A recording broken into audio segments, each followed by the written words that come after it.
Thank you so much, and welcome to Phoenix Business Exchange, Bell's Corners edition on this fine Monday, the 16th.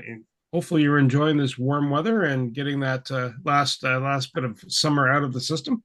And cool nights, that means you'll sleep well. And I'm just going to share a screen and go through our website. And if you're looking from the outside in, we are at pbex.ca. Just type that in and you will find us. And I should see a shared screen in a few seconds. And there you go. So that's the top of the page. And we're just going to scroll down. And oh, look, member of the week, Lana Wow. Beverly. And Lana does real estate, residential real estate. So reach out to Lana. You want to know more about Lana? Click on the e-card, and the video right here will tell you a bit more about Lana in her own words. If you're looking to come in from the outside in, just click here at 8 to 9 Monday morning, Bell's Corners. And hey, if you missed Monday, you can always come into Wednesday, 8 to 9 Eastern and or Thursday. So the East End group's here and the South End group's here. October 1st, we have an after hours group starting at 7 p.m. That's the first Tuesday of every month. Any PBX or Phoenix member is welcome. And if you want to check things out, and that's a better time for you than early morning, come on in. East Trade Winds, we're meeting tomorrow at 8 a.m. Eastern, free to attend. And it's a networking group that reaches out everything from BC to Eastern Canada to all the way to the UK and the US. Tony's got a free meditation class. That's at 1:30 on every Friday. And you are welcome to come on in. So if you've had a rough week, that's a good place to get kind of like back into peace and harmony. And if that sounds like it's enticing, well, then, Penny's got a dance move on the go. So she's got NEO classes, and that's all about keeping your health going. The South End group is meeting at River Lounge on September 26th. So the key here is where you have the Thursday morning South End group. On the 26th, they're meeting in person at 7:30 a.m. Bell's Corners group is meeting on the 30th at 7:30 a.m. And on the East End group, we'll be doing that on October 9th, 7:30 a.m. So let's look at some of the stats here. Over $129,000 worth of business done between referrals, just between members, just members doing business with members, not including members doing business from referrals, people outside the group. And that's about over $4.7 million worth of business done since 2016. Now, the e-card piece, you'll notice that we're at 6,497. What's that all about, you ask? Well, that's a year-to-date figure, and what it involves is people using our e-card to connect with us. So you'll see the QR code over my shoulder here on the screen, or you have a card, or it's a link. People have used that to make a quick connection with another person and as a Phoenix member. So that means if someone needs to get a hold of Eric and they need some financial advice, not financial advice per se, but accounting advice, they can reach out and get a hold of Eric. Simple and sweet. Either a phone number, an email, or a text message. In fact, if you're looking to buy a house, that's how you find Lana, quick and fast also. And so there's the QR code, and you can apply here today. And I'm going to stop share because you know what? We're going to get some wisdom in the next second or two. And that is from Mike. Mike, over to you, sir. Great. Thank you, Bernie. Morning, everybody. Hope everybody had a great weekend. Actually, we're going to get wisdom from everybody today. We're what, September the 16th today, halfway through September already. Can you believe it, folks? It's time is going quick. So what I want to ask everybody, and I want you to have a quick think about it, is our last quarter that's coming up, October, November, and December. What are you doing to close out your business? One thing only that will help your business as far as a marketing strategy goes. So it's going to be an interactive today. So I'll start just as give you an example. With the distracted driving program, We Care Focus, I plan in October, November, December to reach out to counselors. And the reason for that is I want to get their endorsement, tell them about my program, and see if they can help me get into different youth groups and an organization's, my 15 to 16-year-old target audience in their territory. So that's what I'm going to concentrate in October, November, December. One thing, one strategy. So next I'm going to ask Lana, one of the better marketers that I know, what are you going to do to close out the last quarter of the year? Very good One thing, question, one thing. because I have been very negligent in looking after my clients and acknowledging their special days. Whoops, I'll bring this back here. I have got cards sitting on my desk, including thank you cards for their business, for the referrals, and I've got to reach out and send them handwritten cards because that's something unique we don't get in the mail anymore. Excellent. Sam, what about you? What are you going to do to close out the last quarter of the year? What am I going to do to close out the last quarter? I'm going to remind people that it's not the vehicle's time of year to just sit there and wait. You should get your car taken care of ahead of time so you don't have a problem this winter. Bernie? Oh, well, Mike, one of the things I'm doing is I'm evolved my website, and I'm now putting in funnels, so that'll help guide traffic through, so the connections, and also trying to integrate, build up the CRM in that side of the fence. What does that mean? That means I can connect people quicker and faster. So it's as I meet more people, it gives them a path and brings them into the Creative Insight family. Great, thank you. Josh, what are you going to do for the last quarter of the year for your business to one thing? So in SUT, we've been doing a big push on attending in-person more networking events. And so, groups like this, the Phoenix group, Carlos out of Ottawa is attending a BNI now, and just looking to be more present in chamber events and just get kind of the news out there about what we can do and who we are. So that's our kind of big push right now. It's our big initiative. Yeah, good, great idea. Shane, what about you? What's one thing you're going to do to close out your last quarter of the year for your business?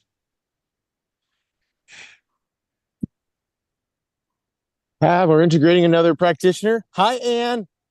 And we're basically working on possibly like looking at the funnel system, right? We do a lot of advertising stuff with it comes to, is it shoulder pain, knee pain? We want to advertise on the social media aspect, see which one works best. And as well as looking at, we have doctors that are upstairs going, maybe we can start to have more referrals from there. Because there's a lot of people that get referrals straight from doctors that are in the building, especially if you do good work. So we might have to do kind of a give and take kind of thing where you're actually promoting with them, where you're giving them kind of money with it to saying, we're pretty good at what we're doing. Would this help do something along those lines as well? So we have different things that we're kind of looking at to seeing what's going to be the biggest bang for our buck for advertising, because you don't want to do everything, because then you're just spreading everything out too thin. See what brings in the most the most leads and things like that. Wonderful. Eric, what about you? What are you going to do for the last quarter of your business? We're planning to do a newsletter, but every year we call the usual suspects, prior to year end, to make sure that they are, doing their automobile expenses properly. The things that you cannot do after the year because the calendar cuts it off. We might do their taxes after the year, but before the year end, things that they have to prepare for. And we have some suspects that always fall into that category. Oh, and last but not least, Tony.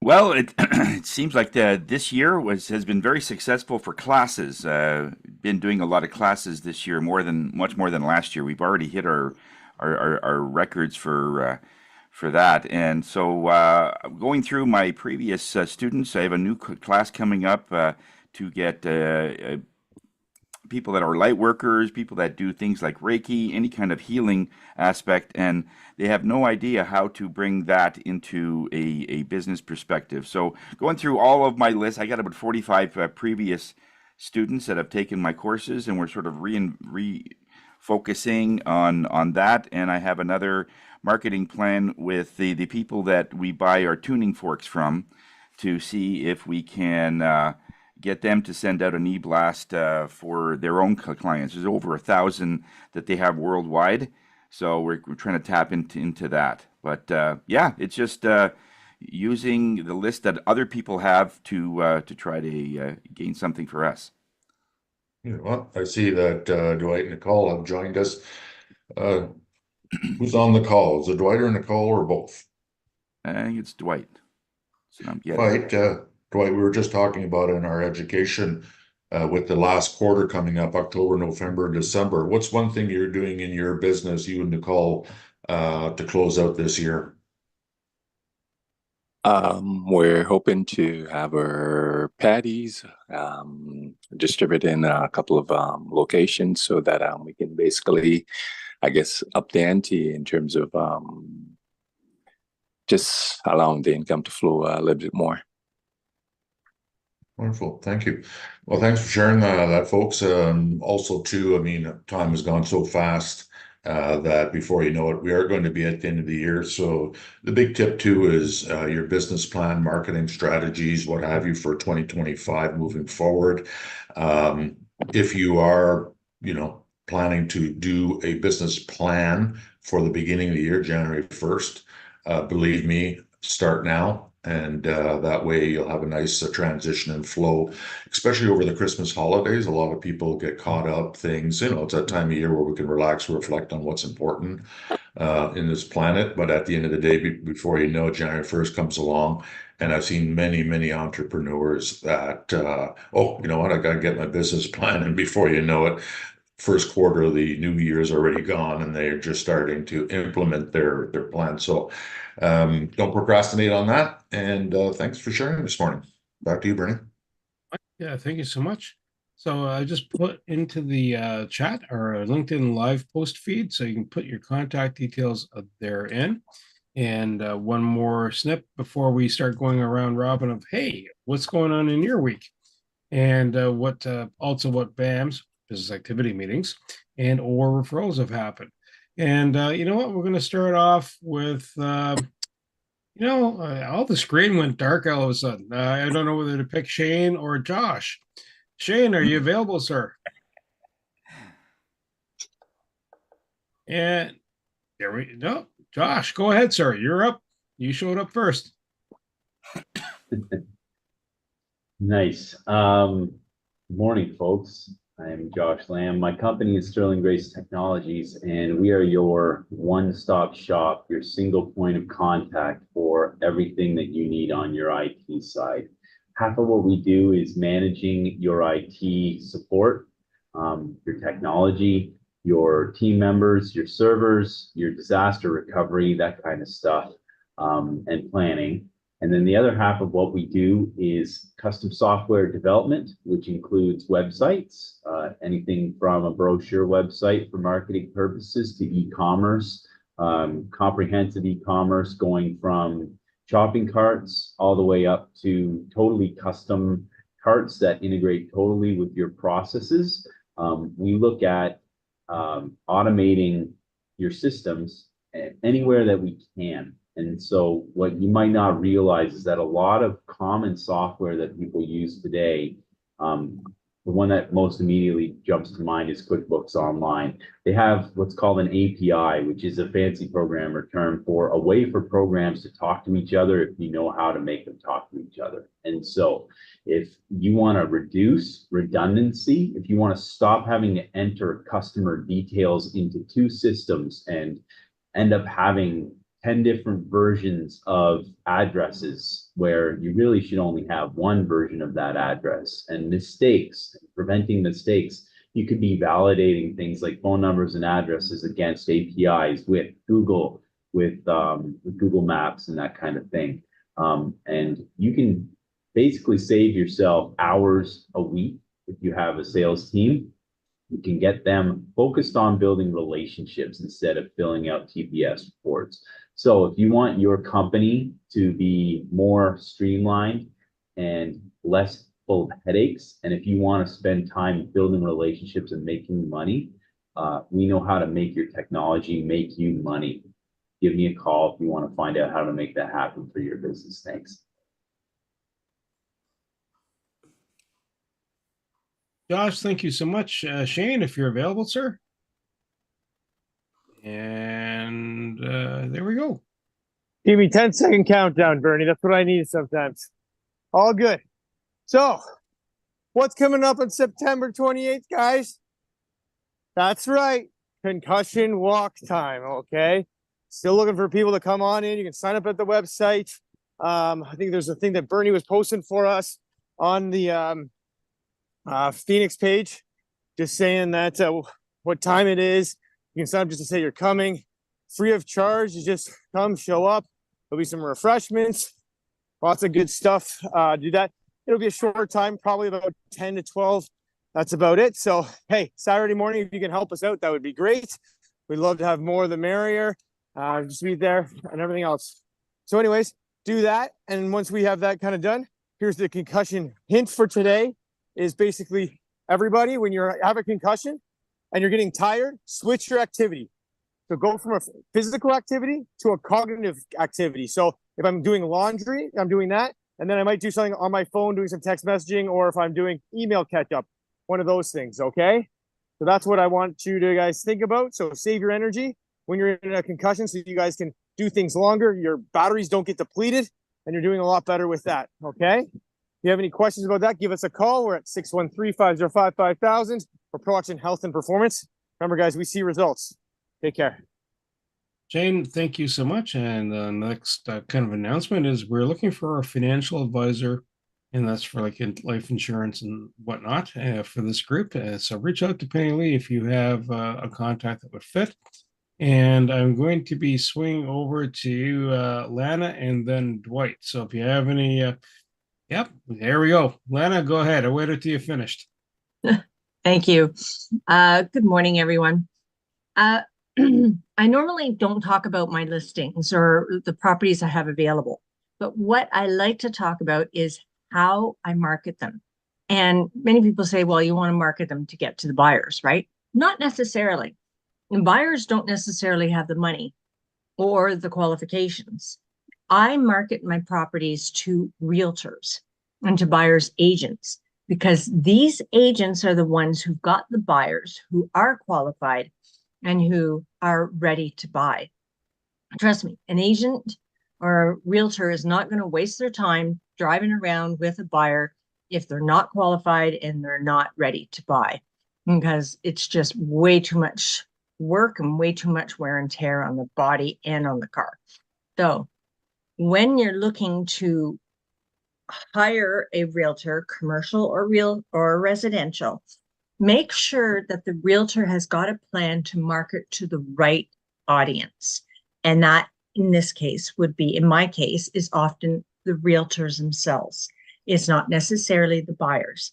And so it's just another way of looking at my business because, you may not even know what you're looking for.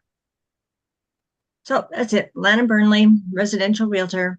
Been in the Ottawa area for 24 years now. Anna, thank you so much. And Dwight, over to you. And then Mike. Dwight, go ahead, sir.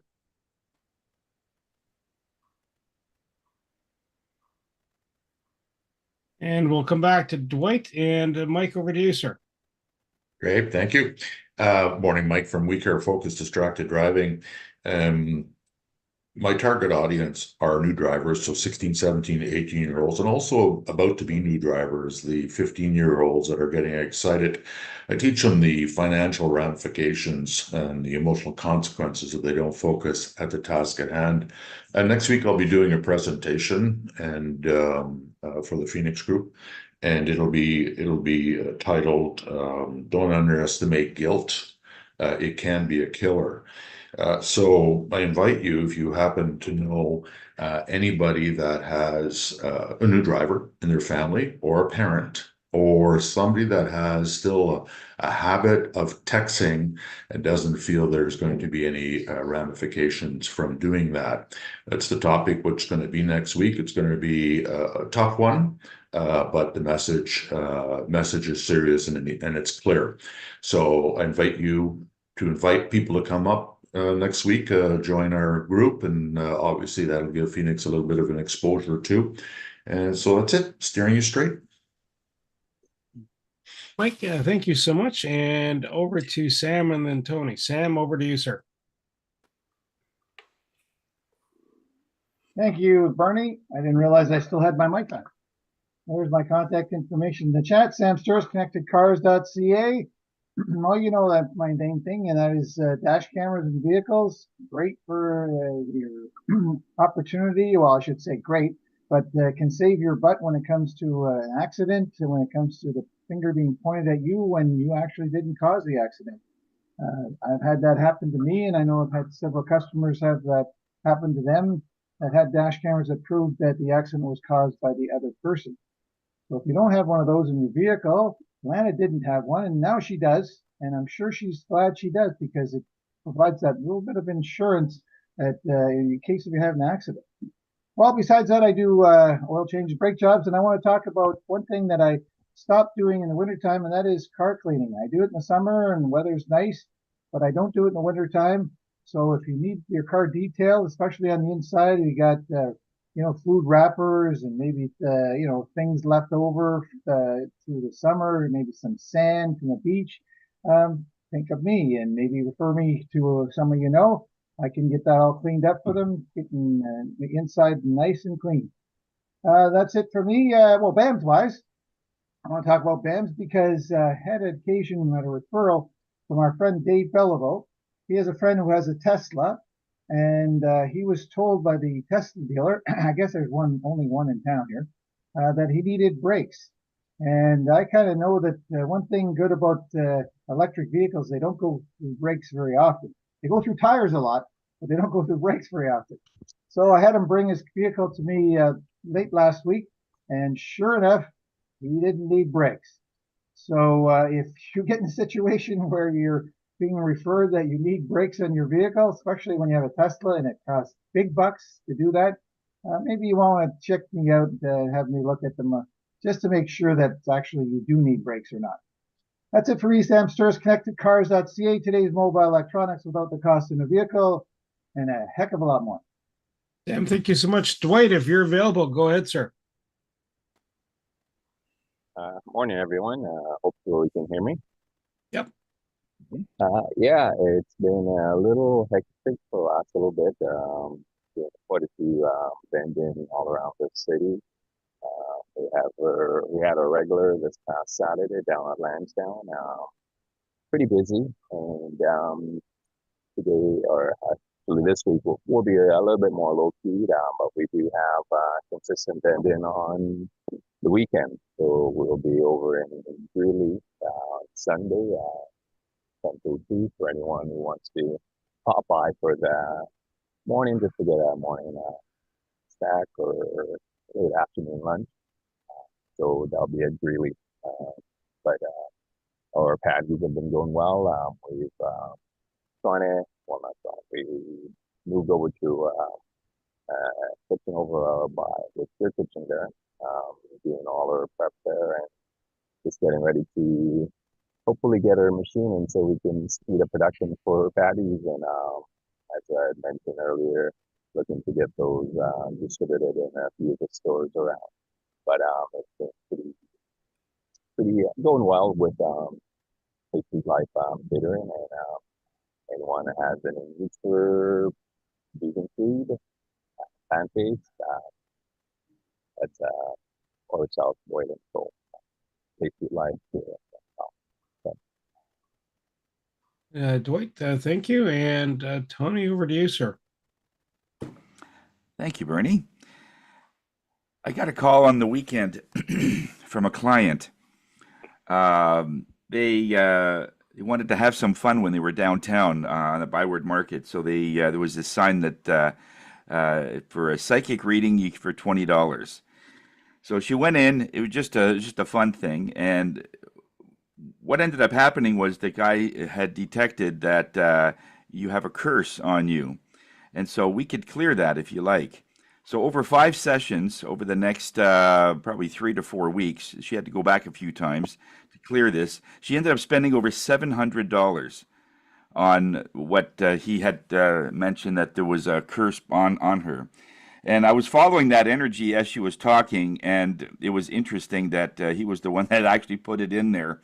So it's when you get something like that, give me a call. In within 2 minutes, I could detect whether or not there is something around you, or if it's a curse or something. It is a thing in my world, but in this case, it wasn't really valid. It just really unscrupulous that it puts a tarnish on our industry by a few people that are just looking at the money part of it. And so all of us are not like that. In fact, very few are, but the people that seem to want to capitalize on people's fear, if there's fear involved in anything, it usually isn't right. Because spirit doesn't work like that. They work on there's something going on and let's clear it or let's work on it. But like that kind of thing, just give me a call if you know somebody who's gotten a reading, or if there's is anything. Like I teach people how to do this stuff. I'm a master teacher, and this stuff happens not often, but it does happen. So if something like this happens, give me a call. All right, I'll be happy to give you a reading over the phone. I won't even charge you for it if it's for 5 minutes. It just gives you peace of mind, because some people are very, very susceptible to fear. And after COVID, I mean, this is kind of what happens. So talk to a professional. That's what it comes down to, as Lana would say. You need people that know the industry and know what they're doing. Okay, Tony Jonas from Higher Self. We are here to raise your spirits. And last week, I sent Shane a client that had a concussion a couple of years ago. I hope you got that email there, Shane. I hope that works out. Placed an order for Dave, and we're going to get some meat there soon. Dwight, can't wait for your patties there, bud. I have already been asked by my daughter-in-law when the patties are coming into distribution. So I've been sort of talking a lot about you. You're a legend, actually, at our place. And Lana, I'd like to get a BAM with you as soon as you're feeling well and as soon as you're feeling a little better. Okay, you're back on track. We can get together, and ongoing business with Eric. He does an amazing job for us. Thank you, Eric. Tony, thank you so much. And for myself, Creative Insight is a business concierge. We're networking and connecting. Got a podcast, Knack for Business, which you already know about. Property Wizard podcast, which is about commercial real estate. East Trade Winds. If you want to see past presentations, even the most recent ones that have been up and running, check out the YouTube. Now, to give you kind of an example of cross-connecting, here's an event that's coming up in Ottawa. So this is, I'm aiming it towards Josh, but this is kind of what I do. It's the TIE event. It's the Indus Entrepreneurs, and it's the impact of AI on marketing. It's a fee-based event. It's held in Bell's Corners, and if you're sending somebody out, Josh, this might be the event for them to kind of pick up and connect with other people in this business space. The mixed bag of tech and other sectors are going to this. It might even be an ideal space for Eric. Anyhow, all that said, speaking of Eric, I'm going to swing the chandelier over to Eric because I'm done swinging from it, and it's his turn. Good morning again. Originally, I was going to give about a month and a half ago a presentation on estate planning, which was somewhat morbid, because estate planning is usually morbid. But in between that then and now, I have done several estates, and it's not morbid, it's dangerous, because I was chased out of my office, I was insulted, I was threatened, all because I was neutral at an estate meeting, which is what people pay me to be, neutral. right? And I was accused of being on the pay of the other side. I was accused of being, in for it for myself. And I had to say to them, look, I am the accountant. I am not the inheritor. I am not the beneficiary. I just count the numbers and I tell you what they are. So because of that, I decided to revamp a little bit this presentation and put the morbid side along with the non-morbid side. So I'm going to share my screen.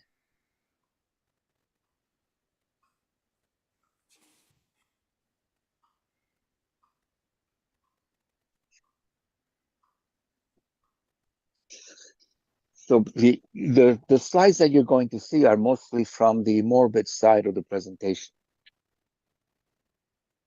So, and this is for Canadian owners of privately controlled corporations, CCPCs, all right, which is most people that are incorporated in Canada that belong to, business groups and so on. There are CCCPs and they're public corporations.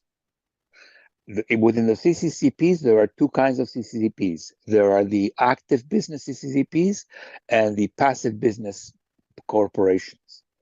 The passive business corporations is what CRA tells you when you are no longer making something, when your investments are paying you.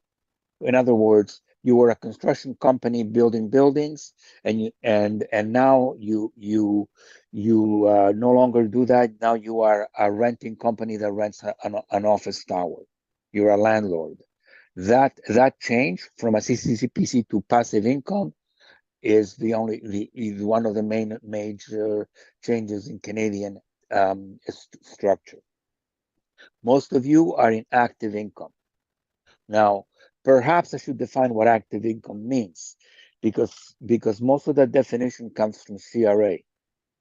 So active income means that 90% of your business is involved in selling or making something. That's what makes it active. And it's really important when you do succession planning to remember that.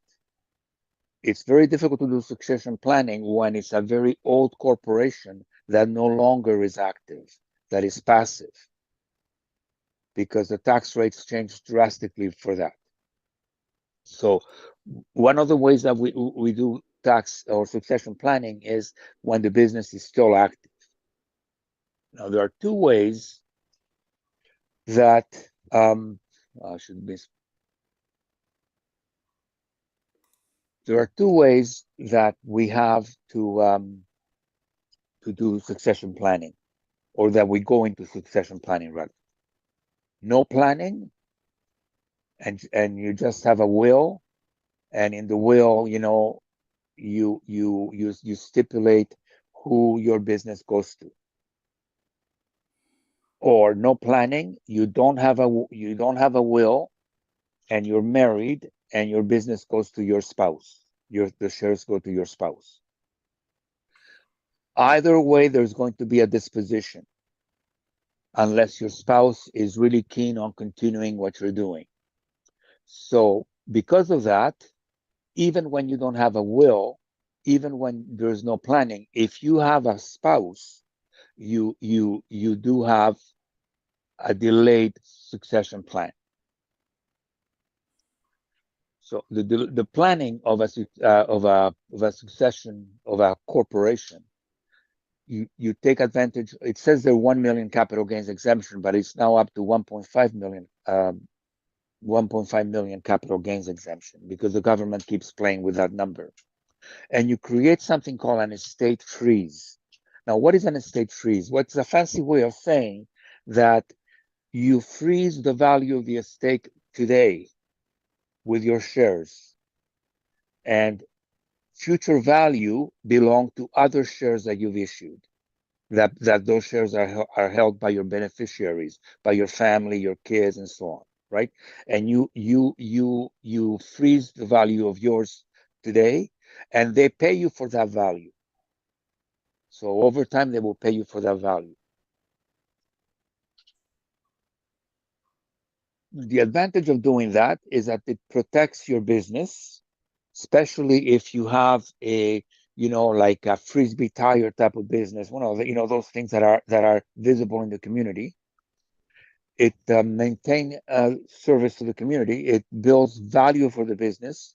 It provides financial security for your family and your stakeholders, and it can deal with unexpected events if you get sick or you die or something like that happens, and it prepares for a future of you being less active than you are today.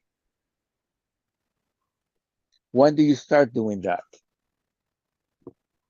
Well, you start doing that when you are in all of your wits, when you're healthy, probably 5 to 10 years before you actually want to do it. Now, there are two ways that sometimes we do this. We do this with our family, and it's called a family trust, or we do this with employees, and it's called an employee trust. The two things of doing it like that, of passing the estate. Now, because of this, you're going to need some heavy duty legal advice when you do this kind of reorganization of a corporation, where you pass the value into the future to the people. And sometimes those people don't have the money to pay you off today, so you have to arrange for loans and all that kind of stuff today.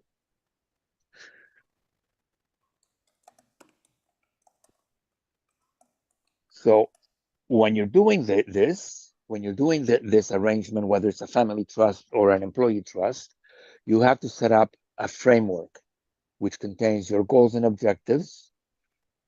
It develops the vision you have for the business. What we were talking about the last quarter of the year. This is the last decade.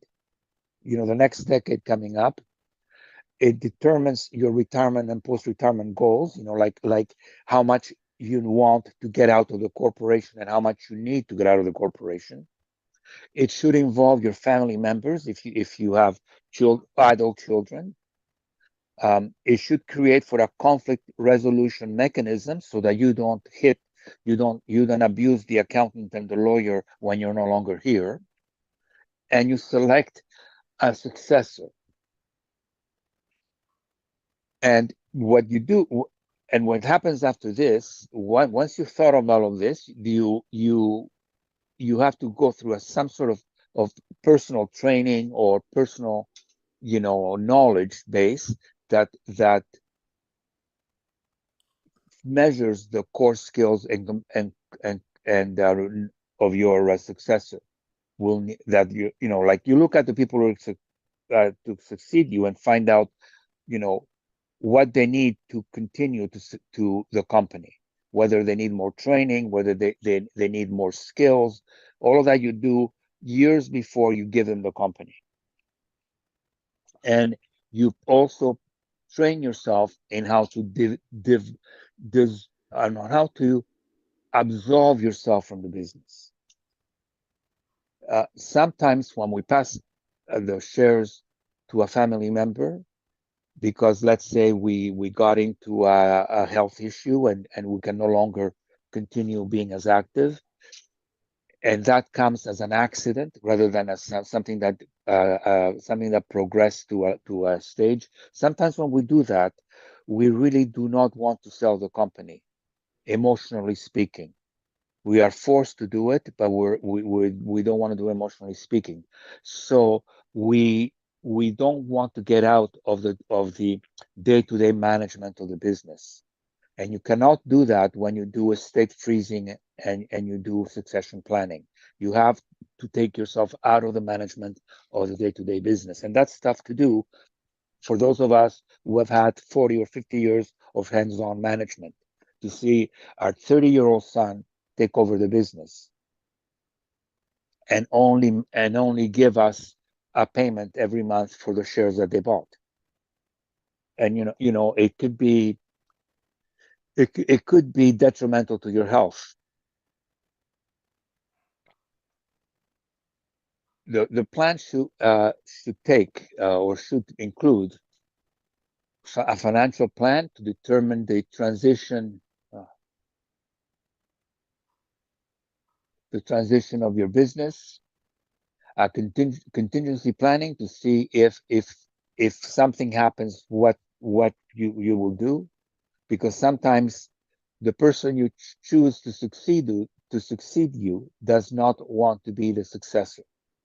Sometimes, you know, the daughter or son or daughters or sons that you have do not want to run a garage or do not want to run a construction company.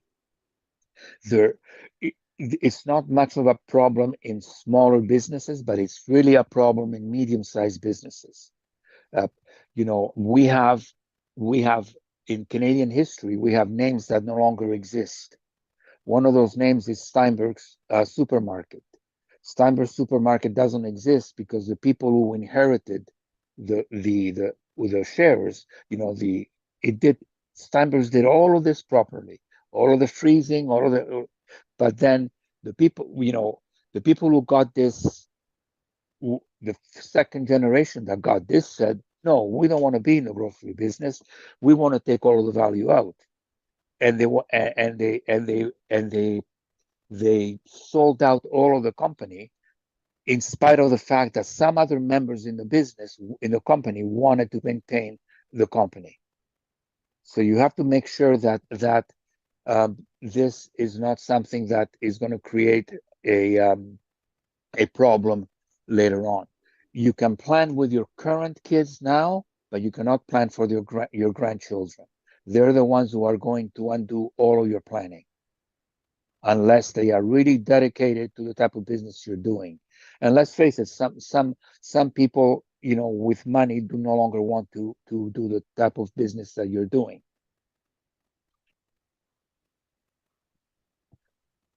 There are financial and legal implications when you do this. You need to agree that you are going to be paid for your shares, and that may necessitate a loan from the people who are buying your shares. If you do that, you cash out of your business, really, and which is the whole purpose of this. You are eligible for the capital gains exemption, and most of you will be, but that is if the company has been 90% active, and you can take advantage of state freezes if you do this properly. If you let nature do it, there's no state freeze, and you know, you could say après moi le déluge, you know, after me, after me it can be everything can explode. I don't care, I'm no longer here. Or you can prepare your family to continue in your tradition. So my clients are divided into, I would say, 20% of them are into after me, I don't care, and 80% are looking into, you know, crystallizing the value of their business today, getting paid for that today, and making sure that the business continues afterwards. If you want to discuss this, you're going to have to need us, the accountants. You're going to have to need a lawyer. You're going to have to need a real estate agent. You're going to need a business valuator. So this is not cheap. This costs money, and the amount you're paying now is the amount you're going to save if you don't do it later on. The only thing that amazes me now is the people that come out of the woodwork when someone dies. You know, the people who say that they're related to you that you have never seen before. The people who were related to your ex-wife come out. All of that kind of stuff comes out when you don't do proper estate planning. Any questions? One way to find blood relatives. Yes, that certainly is. Just a quick question, Eric, about Yes. capital gains. How does that Yes. work when it's just a succession? I mean, when the reins are given from what the business used to be, and then it's given to whether it's the kids or whether it's the shareholders, how does that work? Does it go back to when the business started? I mean, for real estate, when you buy, it's whatever you bought the place for, and then years later, and then that's an easy thing to calculate. But how do you calculate a business as far as gains? Because there's tax on that, I guess. Right. Yeah. So that's what you need a valuation done on the business, right? Uh, it share wise, you probably don't change the value of the shares over time. So if you start with $10 in shares, that stays in the books for $10 a shares. But when 30 years from now, that company has assets and all that kind of stuff, so we have to revalue those shares. If we really are selling the business, that's what we're doing. We're selling the business. We're selling it internally, right? So we reevaluate the business. We say, okay, so now this business is worth, let's say $500,000, and that will be the price of the shares that you own. So we and that those are the shares that you sell. That's the capital gains that you're talking about, and that's what the government gives you $1.5 million of sheltering, right? And it's about there's very few shelterings under the capital gains, and this is one of them. Okay, the sale of a private shares, the sale of a farm, and the sale of a fishing business are the only three things that are sheltered through the capital gains exemption. Most of us don't have a personal capital gains exemption now. We just have the regular, stuff that comes in the tax act. Like if you sell something for $10 and it costs you $5, you pay capital gains on $5 of gain. But this is something that costs you very little, that you reevaluate because now the entity is worth money.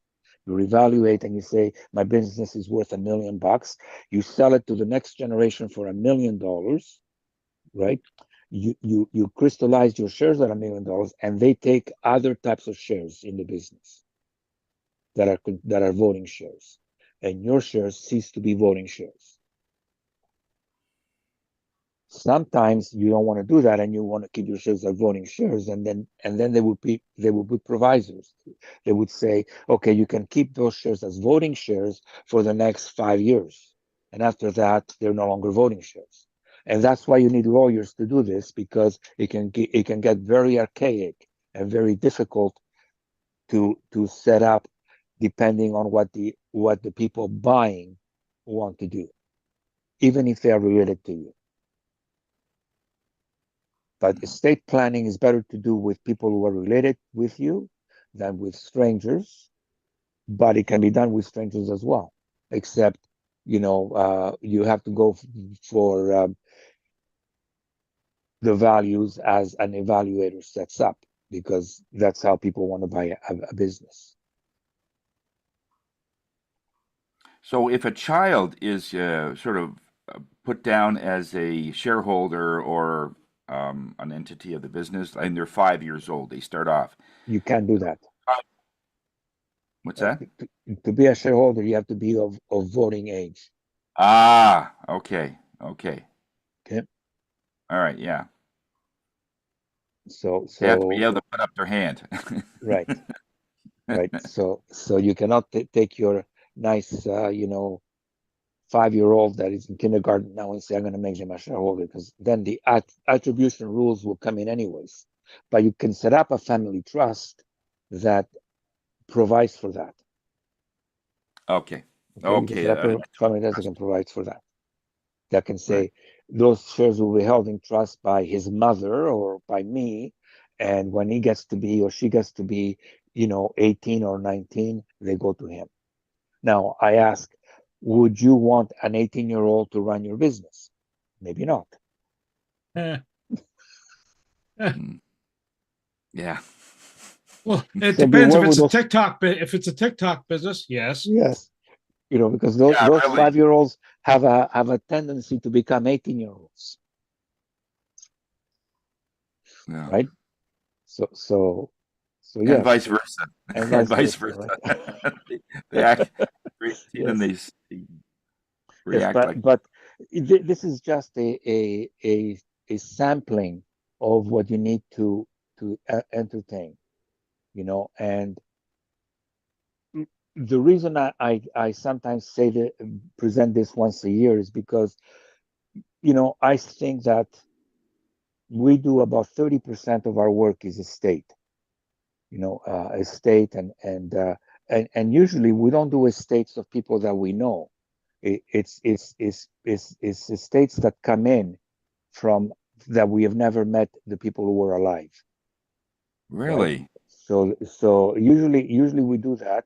It could be that uh, we are your client for a number of years, and then you refer us to your family, who your grandfather has died, or your grandparents have died, and they have this business on the side, and now you are you're a beneficiary of it, and you bring it to us because we have been your accountant, and that's most of the things that we do on a regular basis, and we make no friends. We make no friends, and like up until my parents died, I used to come home and say to my wife, Deb, I had in my boardroom today doctors and lawyers and engineers who were behaving like chimpanzees.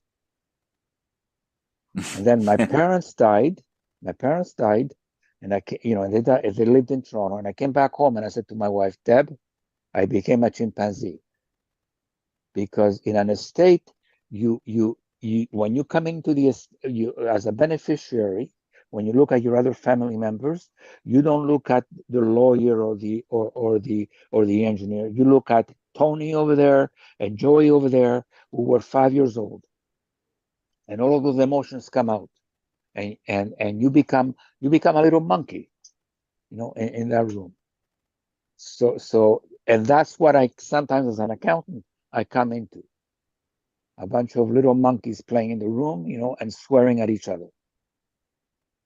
Well, what And are we they have, arguing about? oh, They're not yes. arguing about what something's worth.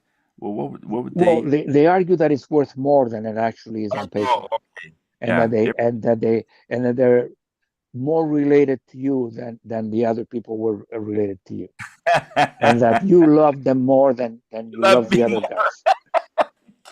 I get you 100%, Eric. Everything's worth more. Their house is worth more than what they really think. Yeah, their house is Yes. a castle when I'm looking at a shack. Totally get it. Yes. Totally. 100%. Yes. So and that's the problem when you say, well, that's a house, but it's only worth $300,000, and it needs $200,000 of work to be sold. They argue. They say, no, it's a $500,000 home. That's Uh-huh.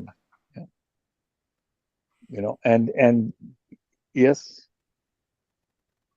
Sam. I was just gonna talk about real estate, because when my mom passed away and we sold the house, I'm gonna pick on the real estate people here, Lana. The real estate person told me the house was worth less than $200,000 at the time. This is a few years ago now, and I looked at comparable places that were up for sale and they were worth more. So I told them to ask for more, and we got an extra $30,000. So there's times Yes. when you do have to say sorry. I appreciate what you're telling me, but I think the Yes. price is worth more. Well, and the government falls back into what we call FMV, fair market value, right? And the fair market value is established with what an outsider would pay for that property, not what you would pay or your son would pay or your wife would pay, what an outsider would pay, the fair market value. And when we fool around is when we bring the fair market value lower. We say, no, that's only worth 150,000 bucks, not 500,000 bucks. And the government comes back and says, you may sell it for $150,000, but the fair market value is 500,000, so you have to pay the tax between 500,000 and 150. Right? Oh, wow. That's how they get you. So beware of FMV because it has big teeth. Yeah, and the same thing like estate sales or power sales too, right? They're the power sales or the estate sales. Well, let's just get rid of it, or banks tell people it's, you might be able to get a deal with the power sale. No, we have to sell it at market value. Yes. And the market value is what somebody is willing to pay for it, not necessarily what you think it's worth. Right. And I get into arguments with the CRA over FMV because, usually what happens is the people that you discuss with at the first level of CRA are people like your children. They're the same age as your children. And they've never owned anything. So they'll argue with you about the fair market value, even if you sold it to a third party. Which I say, well, that is automatically off the table if you sold to a third party. And I have to go to the second level, or to the boss of that person, to talk about fair market value, because the young people don't understand fair market value. They think about fairness. Well, it's not fair that you only sold it for 200,000 bucks. You should have sold it for 500,000 bucks. Well, it's not fair, but that's fair. That was not fair market value. Fair market value is what a stranger paid for that house or for that business, not what you think is fair. They should have paid. So we get into those kinds of arguments, and usually it's non-residents that sell businesses in Canada that we argue about. But most of the time, it's because they're younger and they don't understand value. So we have to go to this next level of CRA to speak to someone who, like I said, someone who's paying a mortgage, who understands value. But we have fun with them. Any other questions? Yeah, just don't die. All right, just Yeah. No, it's not in the books. You can't. It's not planned. Life support, just on life support. Yeah, just all alive. Yeah. Yep. Carry on. Yes. Well, I'm gonna cap us off with a quote. Quote for the day: "Coming together is beginning. Keeping together is progress. Working together is success." So that's from Henry Ford. Yeah. Anyways,